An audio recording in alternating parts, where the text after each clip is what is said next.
Bon dia a tot el món. En primer lloc, m'agradaria parlar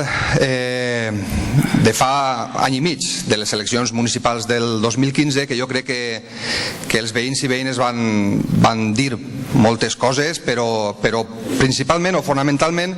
dues coses que podem posar avui en dia damunt la taula així en esta reunió. En primer lloc,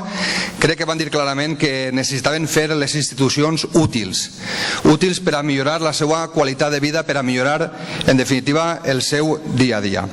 I en segon lloc, també ens van dir a tots els polítics, a tots els partits polítics, que ens posàrem d'acord, que dialogàrem i que en definitiva consensuàrem les nostres postures per a fer més útil aquesta vida dels nostres veïns i veïnes. Fruit d'això, des de Compromís, en la Federació Valenciana de Municipis i Províncies hem posat en marxa diverses iniciatives per justament fer més útil la Federació Valenciana de Municipis i Províncies, com pot ser la formació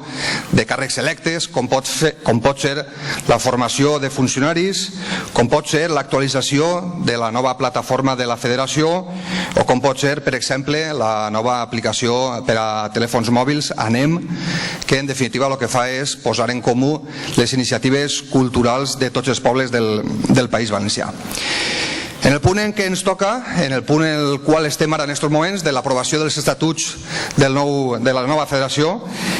crec que és un exemple justament d'aquest segon mandat que ens van donar els veïns i veïnes, que és el consens, la col·laboració i el treball en comú.